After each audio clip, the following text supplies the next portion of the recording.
ஓம்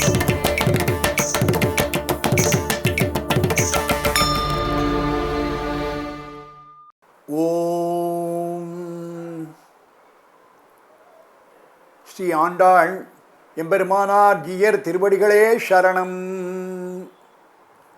ஸ்ரீ ஸ்ரீனிவாச மகா குரவே நமஹ. மக்கள் தொலைக்காட்சி நேயர்களுக்கு இனிய காலை வணக்கம்.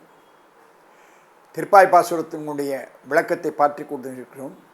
அன்னமய புதுவை ஆண்டாள் அரங்கிற்கு பன்னு திருப்பாவை பல்பதியம் இன்னிசையால் பாடிக் கொடுத்தாள் நற்பாமாலை பூமாலை சூடி கொடுத்தாளை சொல்லு என்று ஒரு தனியன். அழகான ஒரு விஷயம்.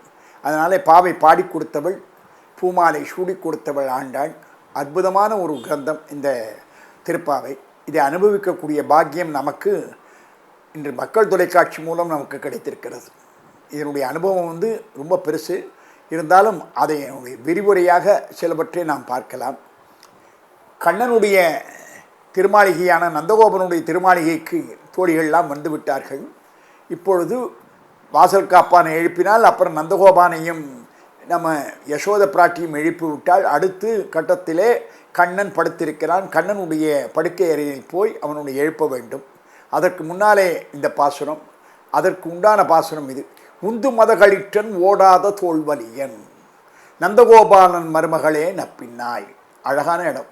உந்து மதகளிற்றன். உந்து களிறு என்றால் யானை, மதம் என்றால் மதஜலம் பொங்குகிறது. மதஜலம் யானைக்கு வழியுமோ இல்லையோ, மதஜலம். உந்து மத களிற்றன், அதாவது மதம் ஒன்று கழித்தன். உந்து மத களிற்றன்னு அந்த மதக்களிரை இவன் உந்தி தள்ளுவானாம் நந்தகோபன். நந்தகோபன் அந்த மாதிரி அந்த யானைகளை உந்தி தள்ளக்கூடிய வலிமை உடையவன்.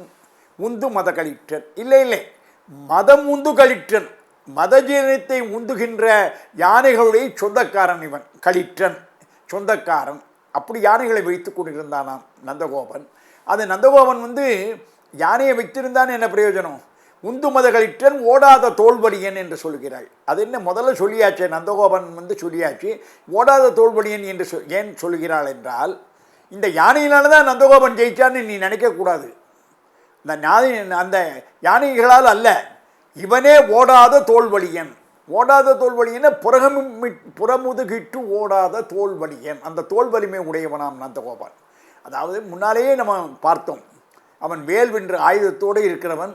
கண்ணனை காப்பாற்றுவதற்காக தோல் வலிமையோடு இருக்கிறான். ஓடாத புறமுதுகிட்டு ஓடாத தோல்வலியன் நந்தகோபாலன் மருமகளே நப்பின்னாய். நந்தகோபாலன், அந்த நந்தகோபாலனுடைய மருமகளே நப்பின்னாய்ன்னு பாடுகிறாள். அது என்ன மருமகள் என்று நப்பினையை கொண்டாடுகிறாள். மற்ற பாகவத்தில் கூட சொல்லப்படவில்லை. நப்பின்னைன்னு ஒன்றும் ஆழ்வார்கள் பாடுகிறார்கள். கண்ணனுடைய கண்ணனுடைய தேவியுடைய பேர் நப்பின்னை என்று கும்பனுடைய மகளாக ஆழ்வார்கள் காண்பிக்கிறார்கள். இது தமிழுக்கே உண்ட விசேஷம். தமிழ் ஆழ்வார்கள் தமிழ் இசையில் தமிழுக்காக பாடியவர்கள் இந்த நப்பினையை பல இடங்களில் காண்பிக்கிறார்கள். இவள் கண்ணனுடைய பெருமாட்டி. இவள் நப்பின்னை என்பவள் கும்பனுடைய மகள், கண்ணனுடைய ஒரு முறைப்பெண் கூட சொல்லலாம். அதனால நந்தகோபனுடைய இல்லத்திலேயே இவள் வளர்கிறாள். நப்பின்னாய்ன்னு சொல்கிறான். ஏன்னு கேட்டால், நப்பின்னையேன்னு சொல்கிறது கூட நப்பின்னாய் என்றால் சொன்னால் ஒரு மரியாதை துவனி. அது நப்பின்னாய். உந்து மதகளிற்றன் ஓடாத தோல்வலியன் நந்தகோபாலன் மருமகளே நப்பின்னாய். நந்தகோபாலன் மருமகளேன்னு சொல்கிறார். என்னன்னு கேட்டால், சாதாரணமாக பெண்களுக்கு பிறந்த வீட்டு பெருமையை சொல்லக்கூடிய பெண்களை விட புகுந்த வீட்டினுடைய பெருமையை பற்றி சொல்லிக்கொள்வது தான் பெண்களுக்கு பிடிக்கும். சீதா பிராட்டி அங்கே அசோகவனத்திலே அனுமனிடம் தன்னை பற்றி சொல்லிக்கொள்ளும் பொழுது தான் தசரதனுடைய மருமகள் என்று, அயோத்தி மன்னன் தசரதனுடைய மருமகள் என்று அனுமானிடம் தன்னுடைய அறிமுகம் செய்து கொள்கிறாள். அந்த மாதிரி பிறந்த இடத்தை விட, அவன் பிறந்த இடமும் ஜனக மகாராஜனுடைய குமாரி தானே, சொல்லிக்கொள்ளலை. ஏன்ட்டா புகுந்த இடம்தான் அவர்களுக்கு பெருமையை கொடுக்கக்கூடியது. இப்போ என்னென்னா, போன இடம் தானே நமக்கு முக்கியம். பிறந்த இடத்துலேருந்து நம்ம வந்தாச்சு, அதனால் புகுந்த இடம் தான். ஆனால் புகுந்த இடத்தை சொல்லிக்கொள்ளக்கூடிய உத்தமமான பெண் அவள். அது இப்படின்னு சொல்கிறான். அந்த புகுந்த இடத்துடைய பெருமை சொல்லுகள் உத்தமமான பெண்கள் என்று அகராதியும் காண்பிக்கிறது. சாஸ்திரமும் அதைத்தான் சொல்கிறது. நப்பின்னாய் என்று சொல்லுகிறாள். கந்தம் கமழும் குழலி. கந்தம் கமழும் குழலி என்றால் அவளுடைய குழல் வாசம் மிகுந்ததாக இருக்கிறது.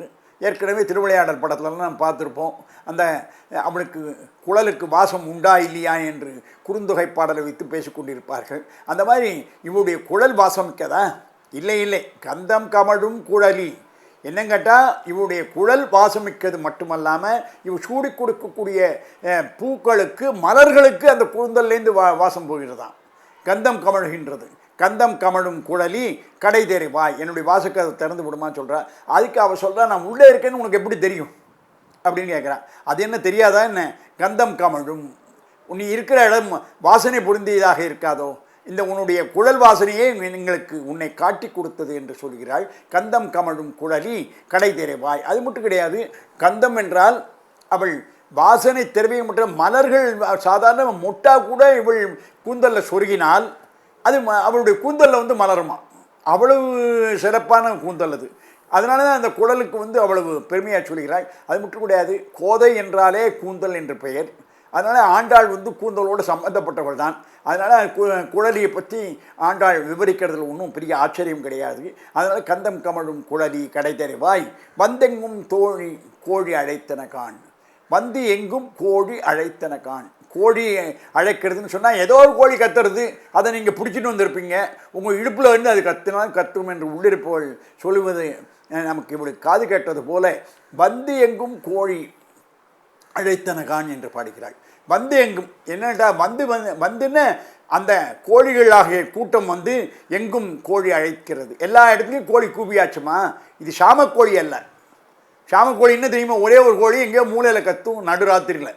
அது கிடையாது, எல்லா இடத்துலையும் கோழி கத்துறது. கோழி கத்துகிறது, உன்னுடைய வாசலுக்கே கத்துறது. அதனால் எங்கும் கோழி அழைத்தன காண். காண்ன பாருன்னு அர்த்தம். பாவை என்ற வார்த்தைக்கு அர்த்தம் சொல்லும் பொழுதே பாரு என்ற அர்த்தம். அதனால் பாரு, நீ பார்த்துக்கோமா, இந்த தோழிகளோட பாரு, நீ இந்த நந்தகோபாலனுடைய வீட்டு மருமகளாக இருக்கிறாளே, நீ வாசலில் பாருன்னு எங்கும் தோழி அழைத்தனகான். பந்தல் மேல் பல்கால் குயிலினங்கள் குமிழ். அது மட்டும் கிடையாது, பல்கால் குயிலின பல குயில்கள் பொன்னுடைய பந்தல் மேல் பல்கால் குயிலினங்கள் குவினகான் என்று பாடுகிறாள். பந்தார் விரலி உன் மைத்துனன் பேர் பாட வந்தெங்கும் தோழி அழைத்தனகான் என்று சொல்லுவள். பந்தார் விரலி மைத்துனன் பேர் பாட செந்தாமரை கையால் சீரார் வளையொலிப்ப. செந்தாமரை கையால் சீரார் வளையொலிப்ப. இதில் 5 விஷயத்தை அவள் பாடுறாள். 5 விஷயம், அதாவது 5 புலனுக்கும் இந்த இடத்திலே அவள் வேலை கொடுக்கிறாள். அது எப்படின்னு கேட்டால், எங்கும் தோழி அழைத்தனகான். நீ போய் பாரு, கோழி அழைக்கிறது ஒரு சப்தம் காதுக்கு. கான் என்று சொன்னதாலே பார்வை என்று சொல்கிறாள். அதே மாதிரி எங்கும் தோழி அழைத்தனகான். பந்தல் கால் பல்மை குயிலினங்கள் குவினகான். பந்தார் விரலி உன் மைத்துனன் பேர் பாட. பந்தார் விரலி என்றால் பந்துகள் ஆடுகின்ற ஒரு விரல். இவள் பந்தை ராத்திரி கண்ணபெருமானுடைய விளையாண்டவள் அப்படியே பந்தோடே தூங்கிட்டாளாம். அந்த பந்து ஆர் விரலி, அதனால் அந்த விரல், அதாவது அது மட்டும் செயல்பாடுகள் மட்டும் கிடையாது, செயலை பற்றி சொல்கிறாள். அப்புறம் செந்தாமரை கையால் சீரார் வளையொலிப்ப திறவாய்.